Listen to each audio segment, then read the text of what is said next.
Honey ట్రాప్కి సంబంధించి ఎట్లా ఉంది? ఎస్ హనీ ట్రాప్ అనేది ఒకప్పుడు ఏంటంటే సెలెక్టివ్ నెంబర్స్ని ట్రాప్ చేసేది. ఇప్పుడు ఏమైందంటే ర్యాండమ్గా ట్రై చేస్తున్నారు. ముఖ్యంగా ఇప్పుడు మీ ఛానల్ ద్వారా వీళ్ళకి తెలియాల్సింది ఏంటంటే మీ యొక్క ఫోటో డీపీని ఒక అమ్మాయి ఫోటో అయితే అమ్మాయి డీపీ పెట్టగానే ఆ ఫోటో సేవ్ చేసుకుంటే నెంబర్ సేవ్ చేసుకుని మన డీపీ కనపడుతుంది. అక్కడ ర్యాండమ్గా సేవ్ చేసుకుంటాడు.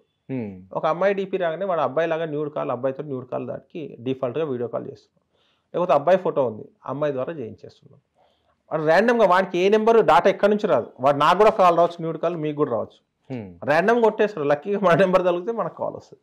అది అటెండ్ అయినప్పుడు మనము ఏదో బిజీలో ఉంటాం, మనం ఏదో వర్క్లో బిజీ ఉన్నాం, వీడియో కాల్ రాగానే ఇమీడియట్లీ కాల్ అటెండ్ చేసి మాట్లాడతాం.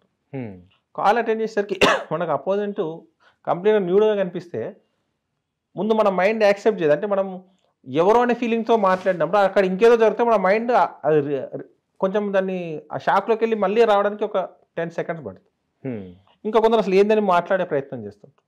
కొన్ని సందర్భాలు వాళ్ళు నువ్వు ఫ్రీగా ఉంటే నువ్వు కూడా న్యూగా ఓపెన్ అయ్యి మాట్లాడంటే కొందరు టెంప్ట్ అయిపోయి మాట్లాడే వాళ్ళు కూడా ఉంటారు. ఇదంతా వీడియో రికార్డ్ చేసేసి బ్లాక్మెయిల్ చేస్తున్నావు. బ్లాక్మెయిల్ చేసేవాడికి నువ్వు ఎవరో తెలియదు. ర్యాండమ్ ఒక నెంబర్ కొట్టినా ఆ నెంబర్ నీకు తెలియదు.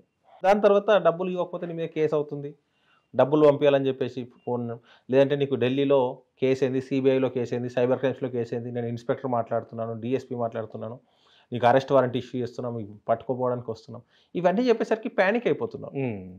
అంటే వీడు బయట ఎవరికి చెప్పుకోలేను, వేరే విషయం అన్నా చెప్పుకోగలుగుతారు కానీ ఈ విషయం బయట చెప్పుకుంటే నేను చీప్ అవుతాను. ఇంకోటి వాస్తవానికి వీడు కాల్ మాట్లాడిండు, సరే వాళ్ళు చేసినా నువ్వు చేసినా నువ్వు మాట్లాడడానికి ఎవిడెన్స్ ఉంది, ఇది బయటకు వస్తే నేను చీప్ అవుతానే ఫియర్ తోటి ఎవరు చెప్పకుండా వాళ్ళు అడిగినంత డబ్బులు ఇచ్చేస్తున్నారు. లక్షలు ఇచ్చిన వాళ్ళు కూడా ఉన్నారు. ఇచ్చేయడం మళ్ళీ టెన్షన్ పడడం, ఏం జరుగుతుందో ఎప్పుడు ఏం జరుగుతుందో. వాడు ఫోన్ చేసి వస్తున్నాడు, పోలీసు వాళ్ళు బయలుదేరిండ్రు, మీ ఇంటి దగ్గర దాకా వచ్చిండ్రు, నువ్వు డబ్బులు పంపకపోతే నేను పోలీసు వాళ్ళు వస్తారు, డబ్బులు పంపిస్తే నేను రిటర్న్ చేసేస్తా వాళ్ళను.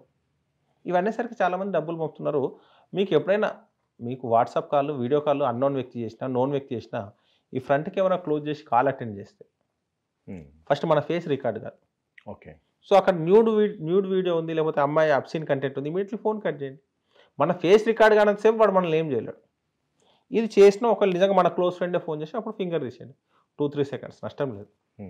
అంటే దాన్ని ప్రాక్టీస్ చేస్తే ఇక ఈ హనీ ట్రాప్ అనేది తగ్గిపోతుంది కంప్లీట్గా. ఓకే, డిఫాల్ట్గా ఫ్రంట్ కెమెరా క్లోజ్ చేసి కాల్ అటెండ్ చేసి మన వాడు అనుకుంటే తీస్తావు, లేదంటే అట్లే కంటిన్యూస్. ఇలా చేస్తే మనం ఈ హనీ ట్రాప్ నుంచి సైబర్ క్రైమ్స్లో మెయిన్ ఏంటంటే మన యొక్క భయాన్నే వాడు ఆసరా చేసుకుంటాడు. మనం ఎంత భయపడితే వాడు అంత ఆసరా చేసుకుని డబ్బులు వస్తుంది.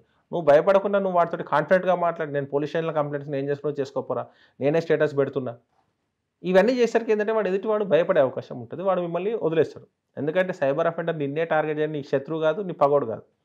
నీ దగ్గర డబ్బులు రావని తెలిసిన మరుక్షణం నిన్ను వదిలేసి ఇంకొని పట్టుకుంటాడు. ఎందుకంటే కొన్ని కోట్ల మంది ఉన్నారు కదా, స్మార్ట్ ఫోన్ వాటిలో కొన్ని కోట్ల మంది ఉన్నారు, ఎవరైనా పట్టుకోవచ్చు. కాబట్టి వాడు నువ్వు భయపడితే ఎంత భయపడితే అంత భయపడిస్తాడు. నువ్వు ధైర్యంగా మాట్లాడితే ఇమీడియట్లీ నిన్ను వదిలేసి ఇంకోటి దగ్గర. ఎందుకంటే రీసెంట్గా వాట్సాప్ కాల్స్ కూడా ఇంటర్నేషనల్ నంబర్స్ నుంచి చాలా మందికి వచ్చాయి. ఇది చాలా మంది ఫేస్ చేస్తారు. ఇప్పుడు ఏంటంటే స్కూపింగ్ అనే కొన్ని యాప్స్ వేసుకున్నప్పుడు మనం ఏ నెంబర్తో కాల్ రావాలో సెట్ చేసుకోవచ్చు. కానీ యాక్చువల్గా ఆ నంబర్స్ అన్ని ఇక్కడ నుంచి, ఇండియా నుంచి ఉంటుంది. మనం సెట్ చేసుకున్నప్పుడు ఫర్ ఎగ్జాంపుల్ నేను ఒక నేమ్తో మీకు కాల్ రావాలనుకున్నాను, నా నెంబర్ మీ దగ్గర లేకపోయినా, ఫర్ ఎగ్జాంపుల్ నేను మీ యొక్క ఈ ఛానల్ CEO ఫోన్ చేసినట్లు ఆయన పేరు CEO మైక్ టీవీ అని పెట్టేసి కాల్ చేస్తాను. మీ దగ్గర నా నెంబర్ ఉండదు, కానీ నేను కాల్ చేస్తే నీకు CEO మైక్ టీవీ అని వస్తుంది. ఓకే, ఇప్పుడు ఇలా సెట్ చేసుకోవచ్చు, లేదా నేను ఇంటర్నేషనల్ నెంబర్ కూడా సెట్ చేసుకోవచ్చు కదా. నేమ్ ప్లేస్లో ఇంటర్నేషనల్ ఒక నెంబర్ పెట్టి డయల్ చేస్తే నీకు ఆ నెంబరే డిస్ప్లే అవుతుంది. ఓకే, సో మనం క్రాస్ చెక్ చేసుకోకుండా ఉంటే, మనం ఇటువంటి డౌట్ వచ్చినప్పుడు ఏం చేయాలంటే కట్ చేసి ఆ నెంబర్కు మళ్ళీ మీరు కాల్ చేయండి, కనెక్ట్ కాదు. ఫేక్ నెంబర్స్ మళ్ళీ కాల్ చేస్తే కనుక అది క్రాస్ చెక్ చేసుకుంటే సరిపోతుంది. అట్లా వచ్చిన నెంబర్లని జెన్యూన్ అనుకోవడానికి లేదు. సో మనం మాట్లాడి కన్ఫర్మ్ అయ్యేంత వరకు కూడా అది వాళ్ళ కాదని చెప్పలేము. జనరల్గా ఇప్పుడు గిఫ్ట్ ప్యాక్స్ వచ్చాయని చెప్పేసి మన దగ్గరికి లైక్ ఈ ఫ్లిప్కార్ట్ కానీ అమెజాన్ కానీ ఇట్లా వచ్చి మీకు గిఫ్ట్ వచ్చింది, లేకపోతే ఐఫోన్ వచ్చింది అని చెప్పి వస్తూ ఉంటారు. ఈ గిఫ్ట్ ఫ్రాడ్స్ అంటే ఎక్కువ జరుగుతున్నాయి ఈ మధ్య. సోషల్ మీడియాలో మీషో వాళ్ళది ఒకటి బాగా సర్క్యులేట్ అవుతుంది. ఈ సైబర్ అఫెండర్స్ ఏం చేస్తున్నారంటే మీకు ఒక పోస్ట్లో పంపిస్తున్నారు, లెటర్ పోస్ట్లో వస్తుంది. పోస్ట్లో వచ్చేసరికి వాళ్ళు అమ్మ నిజమే కావచ్చు అనుకుంటారు. మనకు తెలియదు ఏంటంటే మన యొక్క ఆధార్ కార్డు చాలా ప్లేస్లలో ఆల్రెడీ అందరికి తెలిసిపోయింది. మీ ఆధార్ కార్డు అంటే మీ హౌస్ నెంబర్తో సహా నాకు తెలిసిపోతుంది. ఆ హౌస్ నెంబర్కి ఒక లెటర్ పంపించేస్తాం, అన్నిటికీ ఒకటే పాంప్లెట్ ప్రింట్ చేస్తాం, అన్నిటికీ స్కానర్ QR కోడ్ పెట్టేస్తాము, మ్యాటర్ సేమ్ ఉంటుంది, అలా పెట్టి పంపిస్తాడు. నీకు అడ్రస్కు లెటర్ వస్తుంది. నువ్వు తీయగానే నా ఇంటికి వచ్చింది అంటే నాకే ప్రైజ్ వచ్చిందని రియాక్ట్ అయిపోయి వాళ్ళు స్కాన్ చేయండి అని చెప్పి మీరు ఒకసారి స్కాన్ చేయగానే యాప్ ఇన్స్టాల్ అయిపోతుంది సిస్టమ్. సిస్టంలో అయిన తర్వాత మెల్లిగా మీ అమౌంట్ అంతా మొత్తం లాగేస్తుంటారు.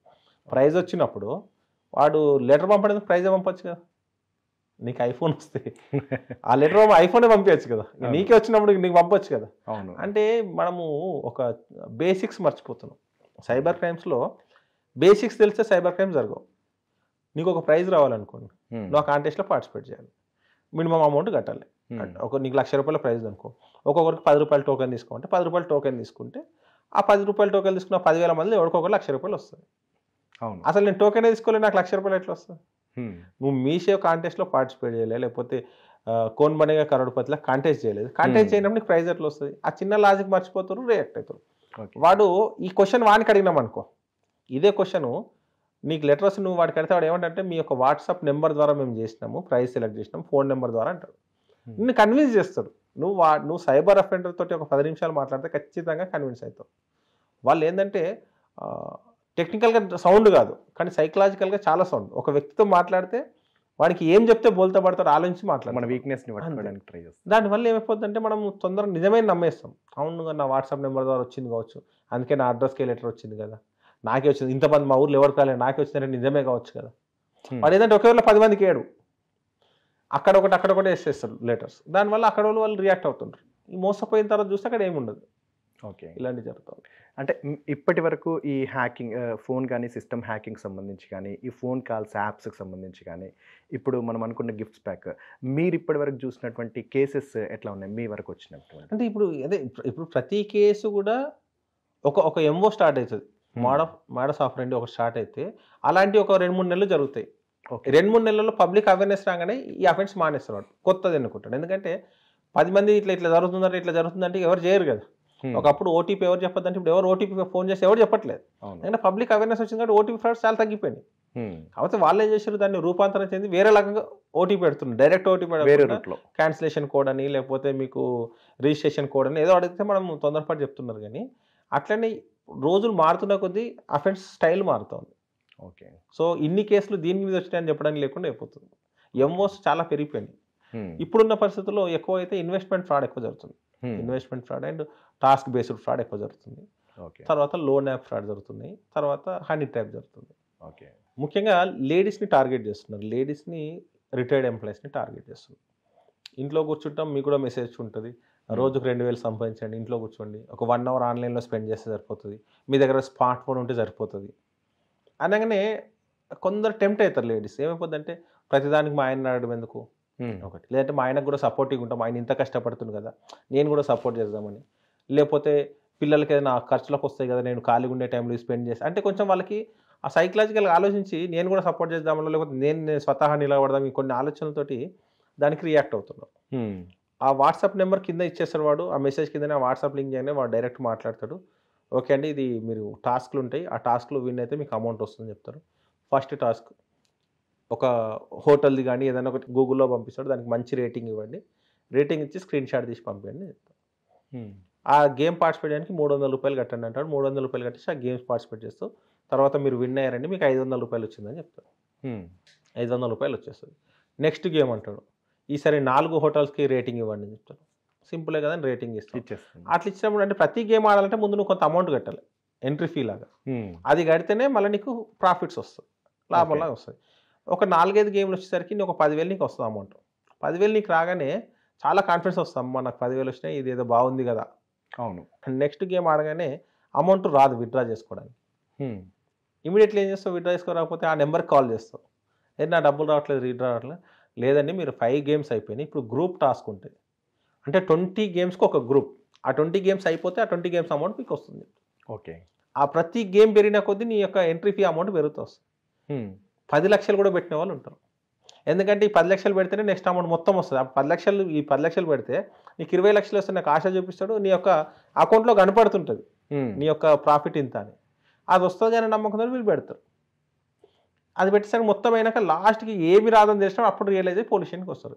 ఇదంతా జరగడానికి 2-3 రోజులలోనే ప్రతి ఈ ఇన్వెస్ట్మెంట్ ఫ్రాడ్లో 2-3 రోజులనే ఒక్కొక్కరు 5 లక్షలు, 10 లక్షలు, 20 లక్షలు పోతున్న వాళ్ళు. వాడి దగ్గర డబ్బులు లేకపోయినా పక్క వాళ్ళ దగ్గర అప్పులు చేసి అక్కడ నుంచి ఇక్కడ నుంచి తీసుకొచ్చేసి లోన్స్ తీసుకొని గోల్డ్ లోన్ అటువంటివి పెట్టేసి ఆ అమౌంట్ పెడుతున్నారు. ఎందుకంటే వస్తుందని నమ్మకంతో. ఫస్ట్ 5 గేమ్స్ వచ్చినాయి కదా ఇవి కూడా వస్తాయని. కాబట్టి ఈ టాస్క్ బేస్డ్ గేమ్స్ అంటే 100% ఫేక్. అలాంటి వాటిని రెస్పాండ్ అయితే మళ్ళీ మోసపోయిన తర్వాత రికవర్ చేసుకోవడం కష్టం. ఈ 3 రోజులలో జరగాల్సిన నష్టం జరిపోయినాక పోలీస్ స్టేషన్కి వస్తే మనం రికవర్ చేయడానికి కూడా చాలా తక్కువ స్కోప్ ఉంటుంది దాంట్లో.